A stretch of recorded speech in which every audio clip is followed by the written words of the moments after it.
주님의 특별한 위로와 평안과 사랑이 오늘 이 예배 자리 그리고 온라인으로 가정에서 함께하고 계신 모든 분들에게 같이 하시기를 빕니다.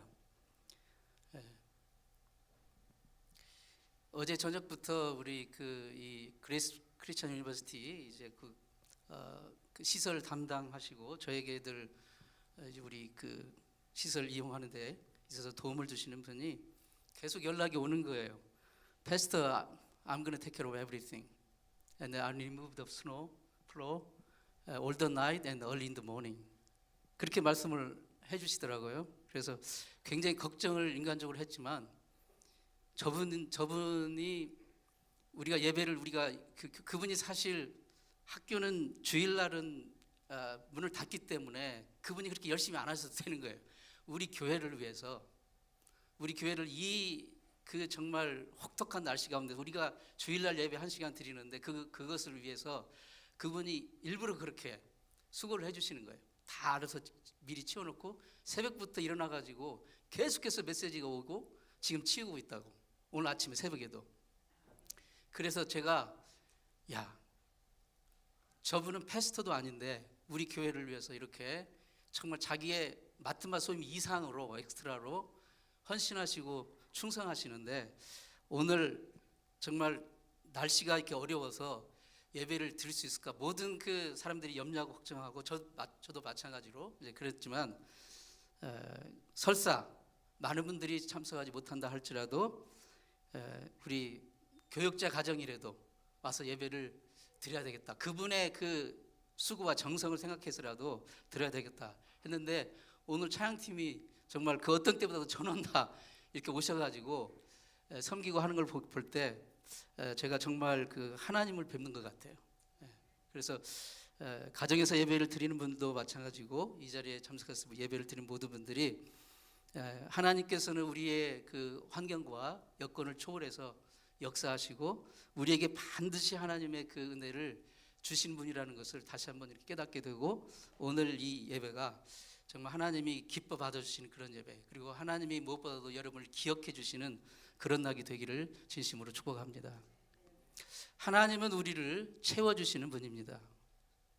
그분의 사랑으로 채워주시고 은혜로 채워주시고 그분의 지혜와 지식과 명철로 채워주시고 무엇보다도 그분 자신으로, 그분의 성령으로 우리에게 채워주시는 분입니다. 또한 하나님은 단지 우리에게 한번 채워주실 뿐만 아니라 계속해서 우리를 재충전해 주시고 재충만해 주시고 계속해서 공급해 주시는 분이십니다.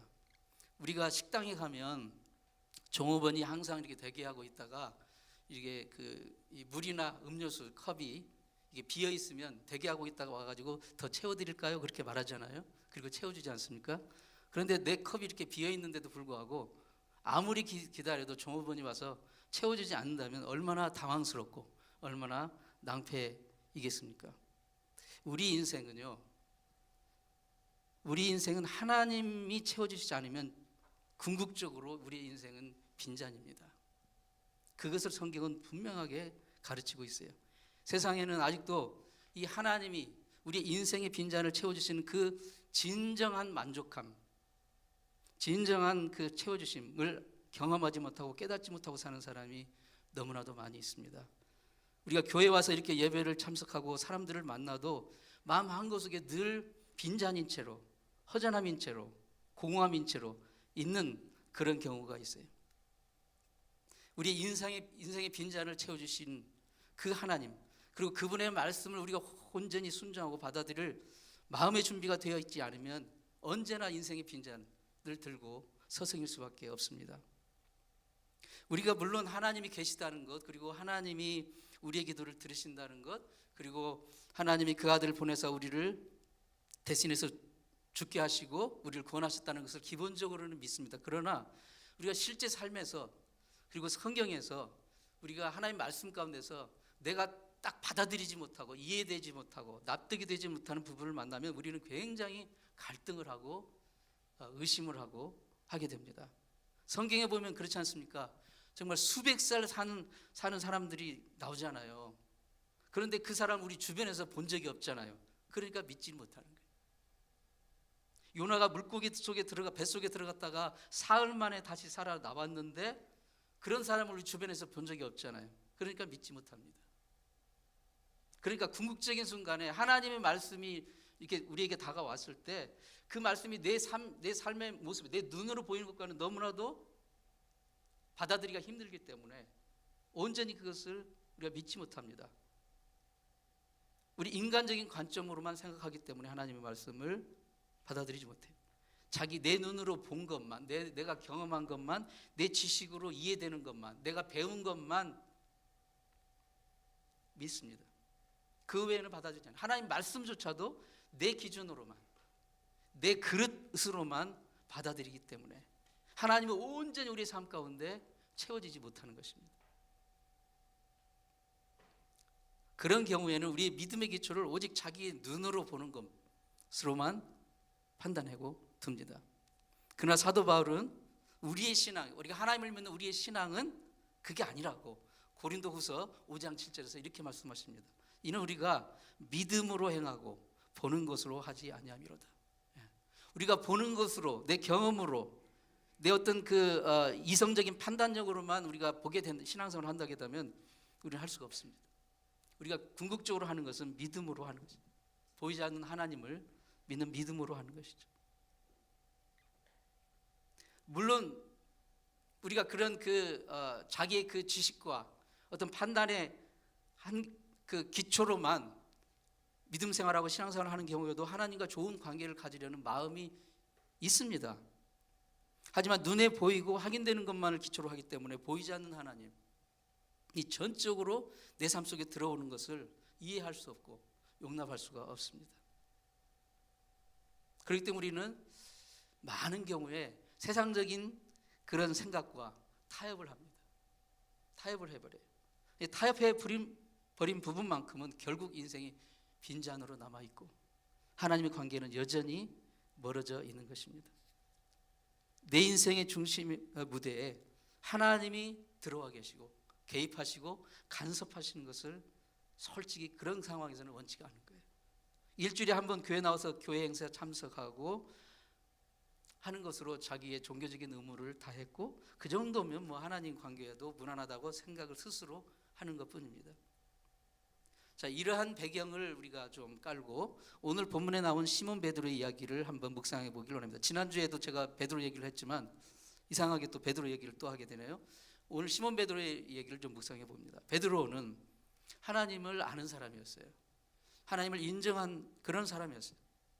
그러나 오늘 본문의 그 컨텍스트로만 보면 그는 하나님이 그 인생의 메인 포커스에 아직도 계시지 않는 걸로 보입니다.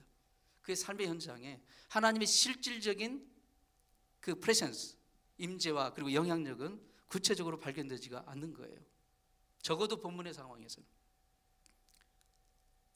공간복음 사복음서와 오늘 본문의 그 누가복음을 같이 놓고 이렇게 보면 지금 이 상황은 아직 예수님을 만나긴 했어요. 만났는데 아주 짧은 시간이에요. 얼마 되지 않았어요. 몇 주?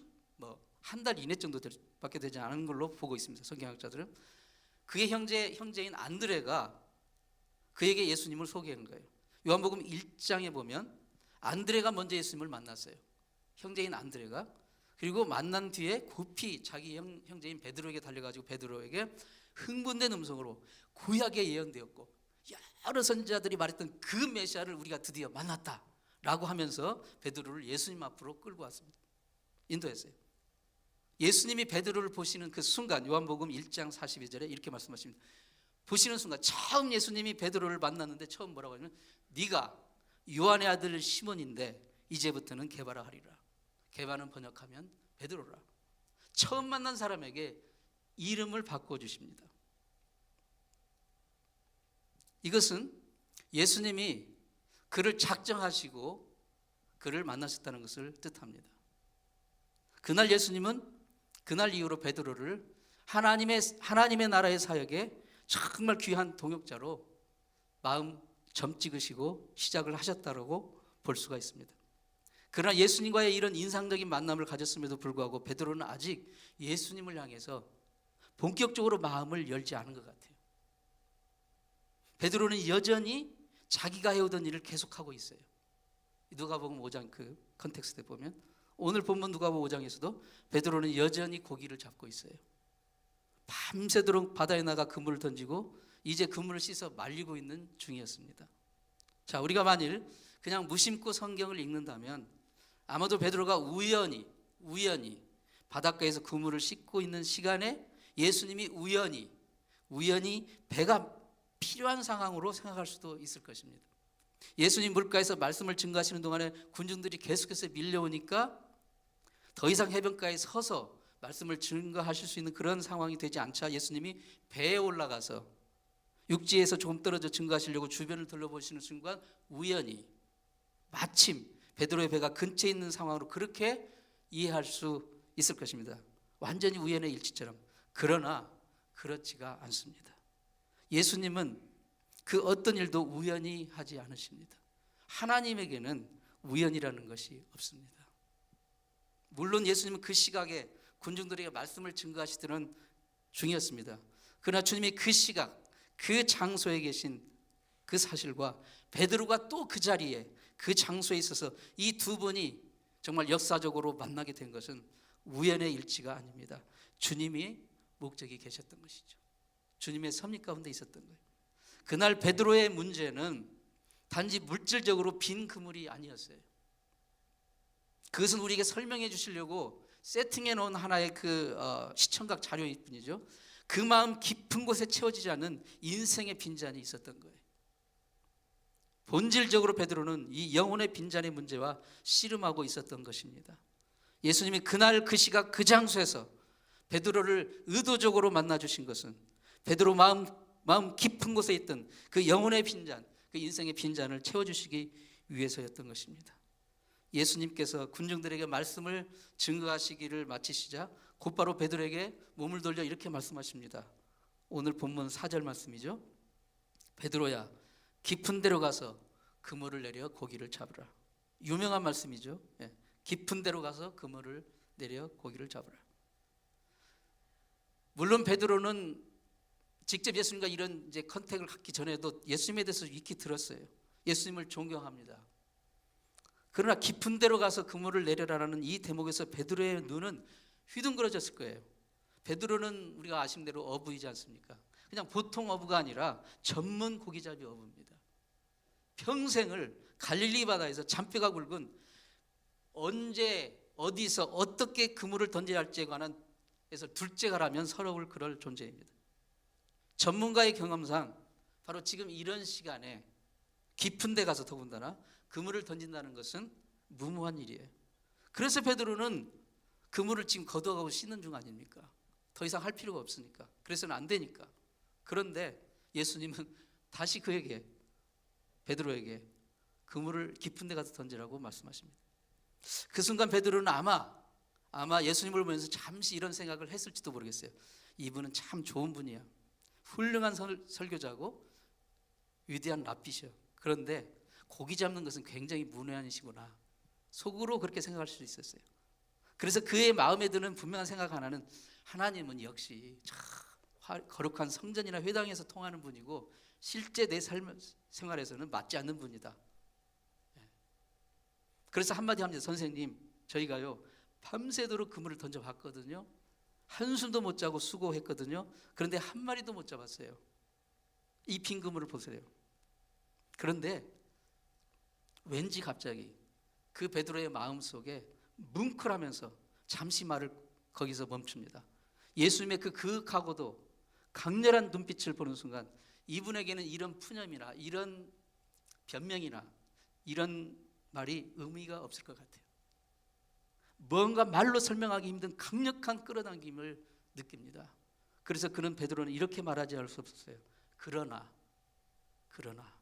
말씀에 의지하여 내가 그물을 내리겠습니다. 베드로가 다시 배를 띄워서 깊은 물로 가는 동안 베드로의 심정이 어땠을까요? 콧노래를 불렀을까요? 아니었을 겁니다.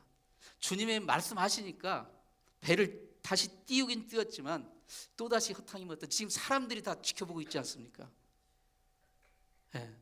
정말 만천하의 우스갯소리, 천하의 고기잡이 베드로가 고기 한번 잡아본 일 없는 그 예수님이라는 그 청년의 말을 듣고 다시 배를 띄워서 가는 그 모습, 마음이 무겁고 찹찹했을 것이에요.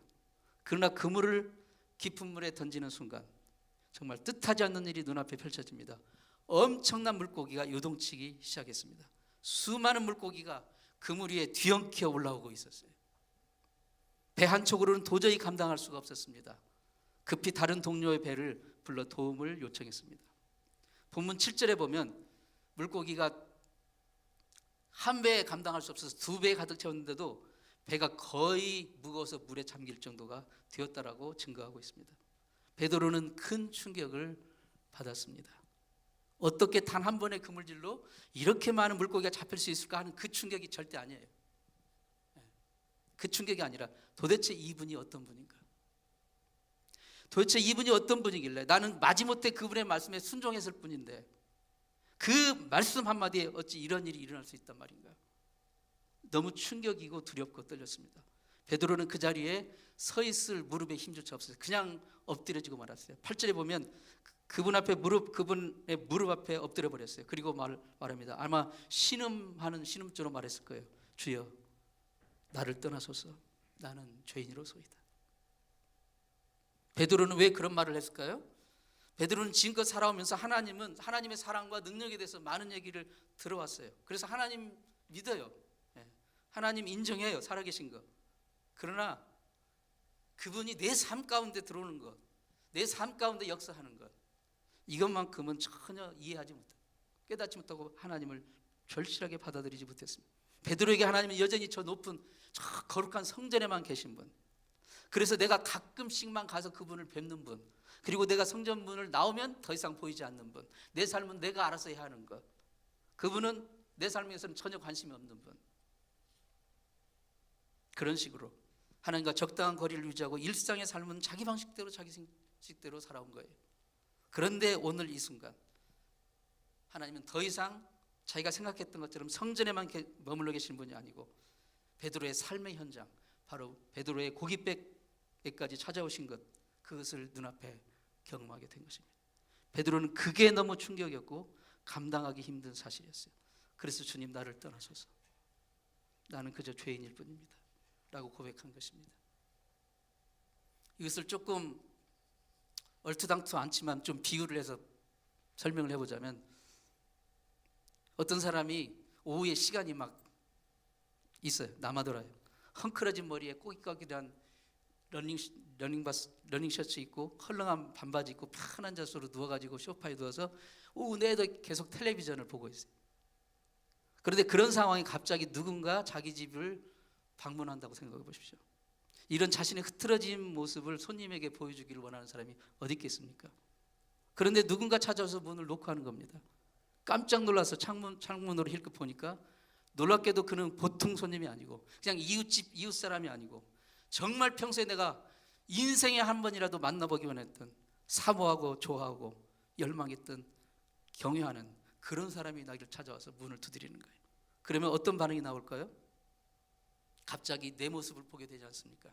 내가 얼마나 지금 헝클어져 있는데, 내 지금 방이 헝클어져 있고 내 삶이 헝클어져 있고 자기가 입고 있는 옷이 얼마나 냄새나고 더러운지 깨닫고 당황할 것입니다. 아마 당황한 목소리로 잠깐만요, 들어오지 마세요, 아직 들어오지 마세요 라고 외칠지 모릅니다. 여기는 여전히 자기 집이지만 더 이상 그게 문제가 아니에요. 문제는 정말 소중한 분이 자기 집을 찾아와 지금 문을 두드리고 계신다는 것이, 비유하자면 바로 지금 베드로에게 일어난 일입니다. 주님이 그 인생의 문 앞에 찾아오셔서 문을 두드리십니다. 그 순간 베드로는 자신이 새삼 얼마나 추한 죄인인지 그것을 깨달은 거예요. 자신의 생각과 행동이 얼마나 지금 헝클어져 있는지를 깨달은 거예요. 그때까지 내 인생은 내 것이고 내 마음대로 내가 알아서 사는 것으로 생각을 해왔고, 하나님은 나 따위에게는 아무런 관심이 없는 분으로 생각을 해왔는데, 그러나 그 주님이 자기 인생의 문 앞에 오셨을 때 베드로는 비로소 자신의 인생이 얼마나 공허한 빈잔이었는지를 깨달은 거예요. 성경은 위대한 믿음을 갖고 위대한 일을 행한 사람들 이야기로만 가득 채워져 있지 않습니다. 그게 아닙니다. 오히려 성경에는 믿음에 관한 고민과 어려움과 갈등과 현실에 부딪힌 그런 많은 믿음을 가지고 여전히 씨름하고 있는 사람들의 이야기로 많이 등장합니다. 베드로도 그중 하나였습니다. 하나님을 인정하고 믿지만, 예수님을 존경하고 예수님이 좋은 분이라는 걸 알지만, 그러나 여전히 그냥 멀리 계신 하나님, 내 삶 따위에게는 아무런 관심이 없는 하나님.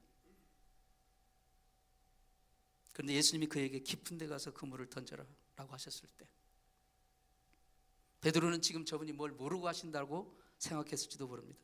그래서 그냥 예수님의 말씀을 무시할 수도 있었어요. 아마도 그물을 던지는 순간까지도 그는 큰 기대를 걸지 않았을 것입니다.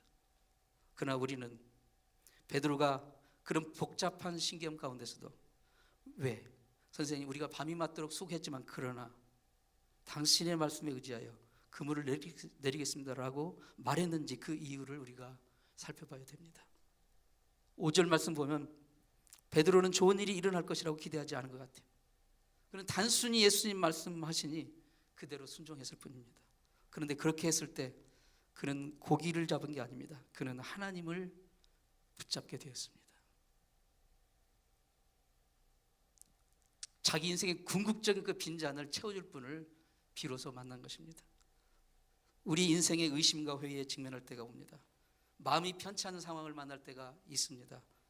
하나님께서는 전혀 내 마음에 납득되지 않는 그런 말씀을 하실 때가 있습니다. 순종하라고 요구하실 때가 있어요.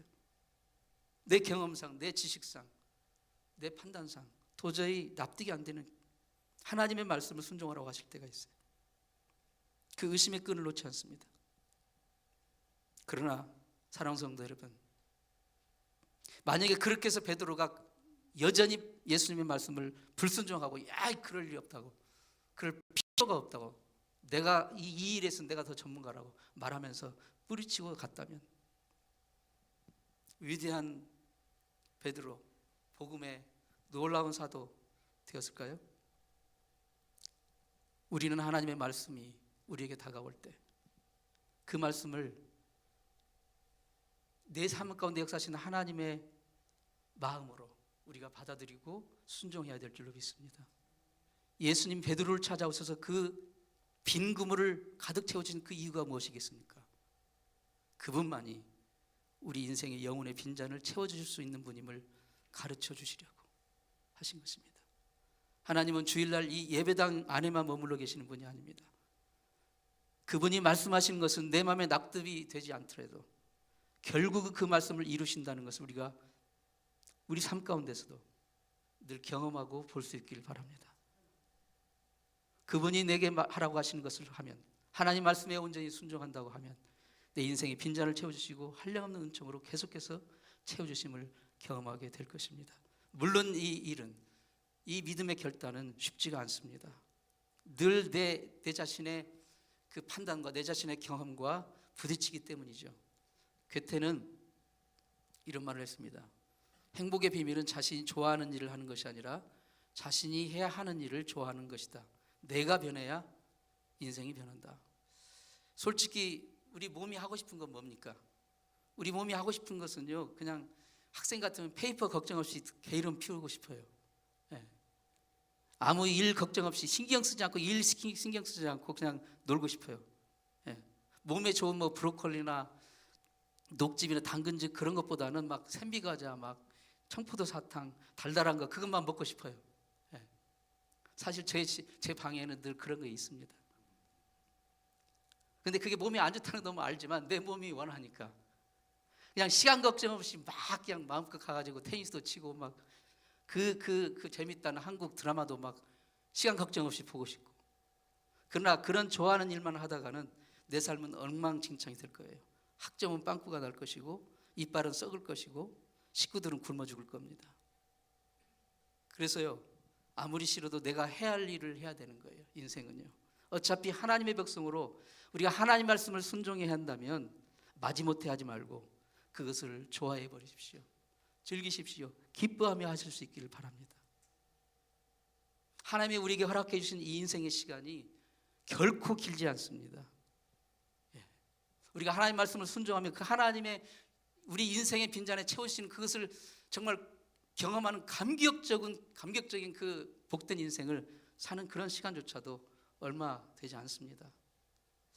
그 36세의 나이로 대장암으로 세상을 떠난 그 샬롯 키틀리라는 영국 여성이 죽기 몇 주 전에 마지막에 그 인터넷 블로그에 남긴 글이 있는데요. 몇 년 전에 그녀는 두 아이의 엄마였어요. 그 여인의 그 글에 보면 이렇게 되어 있습니다.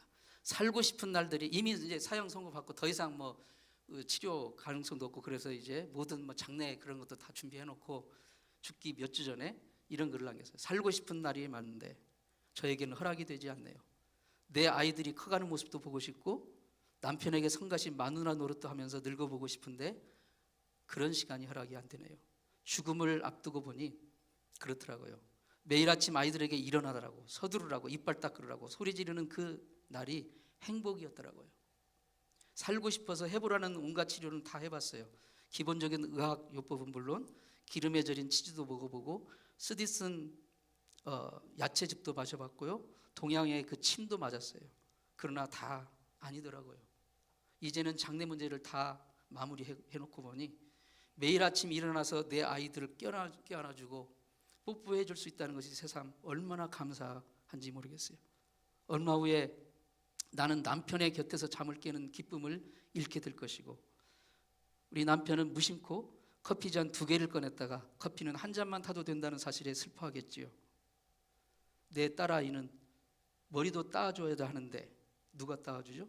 아들 녀석의 잃어버린 레고 조각이 어디에 굴러져 있는지는 저만 아는데 누가 그것을 찾아줄까요? 6개월 시한부 판정을 받고 22개월을 더 살았습니다. 그렇게 1년을 보너스로 얻은 덕에 우리 아들 초등학교 입학 첫날 학교에 데려다주는 기쁨을 얻을 수 있게 됐습니다. 그 녀석의 첫 번째 흔들거리던 이빨이 빠져 그 기념으로 자전거를 사주러 갔을 때 정말 행복했어요. 1년이란 보너스 덕에 30대 중반이 아니라 30대 후반까지 살고 가네요. 복부 비만이요? 늘어나는 허리 둘레요? 그거 한번 저도 가져봤으면 좋겠어요. 휘어지는 머리카락이요? 그거 한번 뽑아봤으면 좋겠네요. 그만큼 살아있다는 얘기잖아요. 부디 삶을 즐기면서 사세요. 두 손으로 그 삶을 꼭 붙들고 사세요. 사랑하는 성도 여러분, 무슨 말이 더 필요할까요? 내가 가지고 싶은 것을 생각하며 안타까워하기보다는 내가 지금 가지고 있는 것을 그 하나님이 나에게 주신 그 은혜를 소중하며 감사하는 그런 하루가 되기를 바랍니다. 아무리 우리가 똑똑하고 잘나도요, 이 땅에서 삶은 언젠가는 마지막이 오는 거예요. 이 땅에서는 반드시 멈춰야 할 순간이 오는 겁니다. 그게 시간이든 나이든 배움이든 돈이든 명예든 건강이든 즐거움이든 멈추는 순간이 온다는 것. 그게 바로 우리의 인생의 빈잔입니다. 그게 우리의 한계입니다. 그 인생의 빈잔을 누가 채워줄 수 있을까요? 오직 하나님 뿐이십니다. 오직 하나님 뿐이십니다. 하나님, 우리가 얼마나 연약한 존재인지를, 우리의 능력의 한계를 지닌 존재인지를 아시어요. 또한 그분은 우리의 믿음이 온전치 못하고 늘 의심하고 늘 갈등하고 그것 또한 잘 아십니다. 그러나 하나님은 인내로서 기다려 주십니다.